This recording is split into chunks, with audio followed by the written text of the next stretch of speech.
Today, also, though, is the 5th anniversary of the Brexit referendum. Let's talk to Belinda de Lucy, former Brexit Party MEP, a woman who I admire greatly, not just for the work she's done to get us out of the European Union, but for the work that she did leading up to all of that before I even knew her. Belinda, very good morning to you.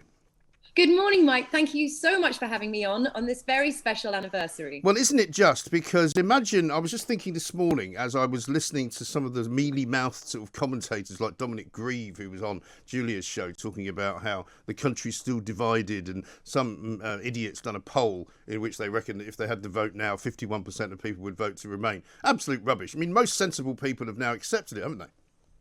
Yeah, listen, Brexit was basically the 21st century version of the peasants' revolt against the feudal lords. Yeah. And Nigel Farage was our Wat Tyler, and the people like Dominic Grieve and Soubry and Osborne and all that lot, they lost. So of course they're going to keep peddling the idea that, you know, the uneducated plebs just were too stupid to know what they were voting for and must have changed their minds now. But the British people who voted in 2016, they joined the heroes of history, from the peasants in the 14th century to the levellers, the chartists, the suffragettes, and all the men and women that have fought in wars to save our fragile democracy. Those people who voted for Brexit in 2016 saved the soul of our country. And of course the establishment don't like it because they like abusing their power. Yes. And Brexit stops the establishment abusing their power. They can no longer blame Brussels for anything. No. They're accountable now. Well, they are accountable. I mean, we'll talk about how accountable they might have to be very soon if they don't lift the lockdown, but that's another story altogether.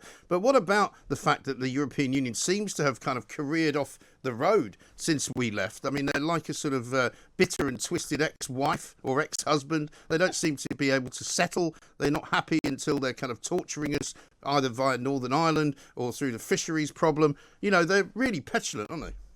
I mean, I think that's putting it rather nicely, to be honest. The people in Brussels at the moment trying to punish us over Brexit, they're no friends of ours. They're literally trying to annex part of our kingdom.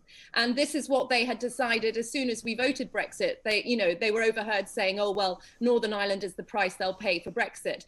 They are not friends. They don't believe in democracy. They don't like anyone having the vote. No Eurosceptic vote in Europe ever was respected. It was always overturned until the Brits voted Brexit. So we will hopefully, like William Pitt said 200 years ago when we were fighting against the French in the Napoleonic Wars, he said, England has saved herself by her exertions and will, I trust, save Europe by her example. And this is what I hope to do with our European friends, is inspire them to reclaim their democratic agency against people who, quite frankly, hate democracy. And they're trying, even the Germans recently, I think it was only last month, they wanted to get rid of the vetoes. Yeah. So, you know, slowly by slowly, the EU is becoming a recipe for conflict, not for peace, like it was originally.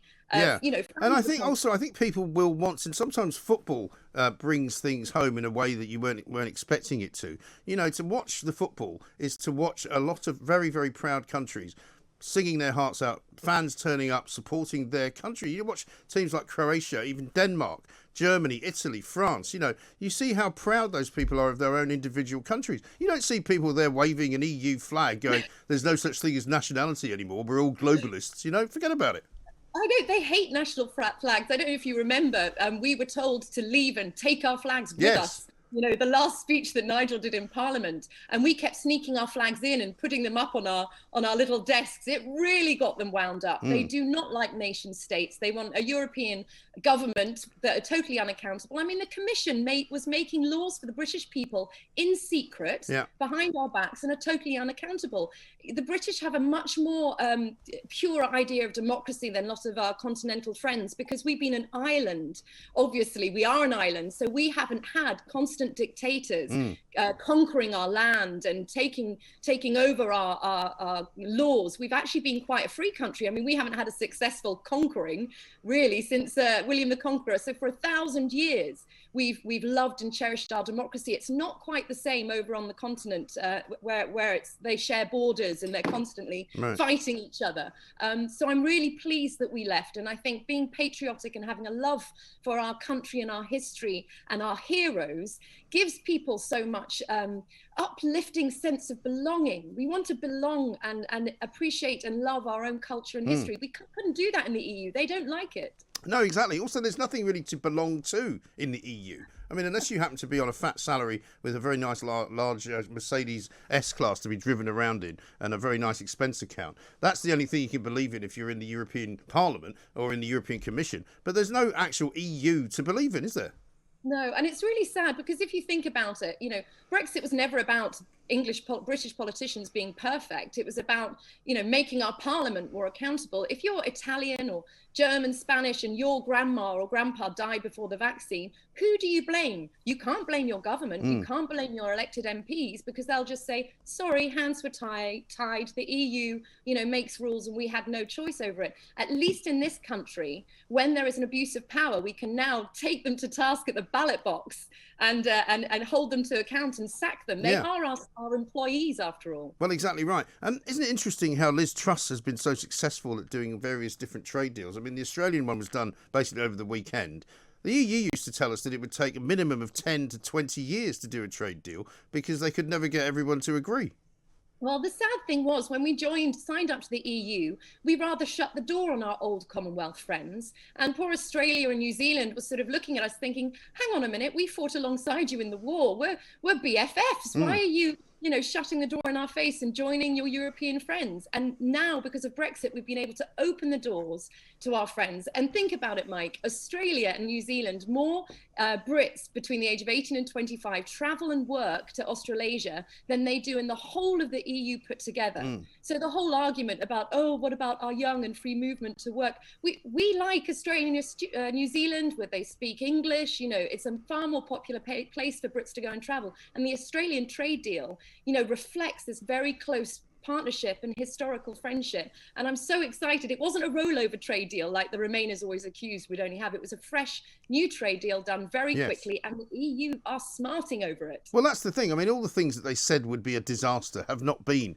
a disaster. There are still people sort of bumping their gums slightly about Northern Ireland and about the fisheries situation. But as far as I can tell, those things will be solved. They're not causing any massive disruption to anybody's actual lives. We're not seeing empty supermarket shelves, which is what people are claiming was going to happen. Remember when the European Medicines Agency was leaving, we were all going to be terribly unwell because we weren't going to have any medicine.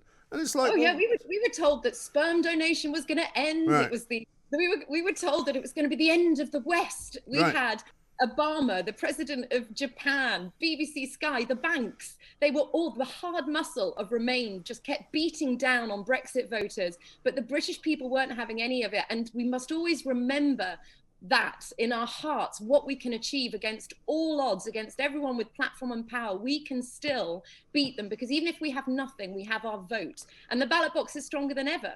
So, the future looks bright, Mike. I think so. Also, I'm the eternal optimist anyway, Belinda. I mean, I believe as I came in this morning, I was feeling quite well optimistic about the future of the lockdown, not least because I think people are beginning to see through the kind of the two-faced approach by the government, like, for example, letting these UEFA people in without having to quarantine, like letting the G7 go ahead in Cornwall because apparently there's no COVID down there. But also today, the travel industry is taking a stand, and I like to see, and you've spent some time pounding the streets of Parliament Square in the old days when you were campaigning for Brexit, and I think it's great that they're now turning up in their hundreds and maybe thousands today to say, open up the bleeding borders. Let us go away. Let us invite people in. Let us get business back to normal. It's like, Mike, we were given all this freedom. We won it. We should have been able to process it and celebrate it. Then COVID hit. And, we haven't been able to utilise our freedoms yet and celebrate them. But the British people are hungry for it now. And we're not going to let all those Brexit joyous moments of being these freedom fighters to be curtailed now, because honestly, if the government abuses its power any more than it is, because I do think the restrictions now are unjustified and it's political now, it's not based on data and stats clearly, then they're going to suffer at the ballot box for it. But listen, Mike, I've seen a lot more people with those exempt badges. I think you can get them from Amazon, and I mean they're everywhere now, so I'm not sure they're all quite kosher, but I do love the way that Brexit engaged so many people politically, that when COVID hit, a lot more minds were questioning and saying, hang on a minute, Project Fear happened for years, and half of it was, most of it was a load of absolute codswallop, and then Project Fear hit again with COVID. And we're like, hang on, no, we've learned our lesson. We're going to start questioning. Well, listen, people are now going to just be like average humans would normally be. Well, if you can't catch it because you're a member of UEFA and you can't catch it because you're in Cornwall, then I'm pretty sure that I might not bother wearing a mask when I go out. Well, it's all about rich and poor again, though, as well, because if you're rich, then you can travel anywhere you like. You just pay for all the tests and you won't have to work, so you can quarantine in your lovely, palatial mansion. I think Madonna's been to 26 countries in a private jet in the past year. Yeah, it's not fair. It's absolutely discriminatory and think of it, the people who need that sort of cheap holiday abroad, because I tell you what, English holidays are really expensive now. They are. I've tried booking on the coast and we can't. They needed to get out of their flats somewhere sunny, a nice little cheap holiday in Portugal. They could have really done with that, but no, reserved only for the rich. And that is where Boris is getting it wrong. He doesn't quite see that the way we interpret that is one rule for the rich and powerful and one rule for the poor. Exactly right. Well, listen, Belinda, hopefully we'll see you soon. Hopefully it'll be party time and we'll all be back to normal and we'll all be jetting off on holidays, cheap or otherwise, very, very soon. Belinda de Lucy, thank you very much indeed. On the 5th anniversary of the referendum, can you remember what you were doing at the time you heard that it had happened? Because an awful lot of people were quite shocked that actually Brexit won the day.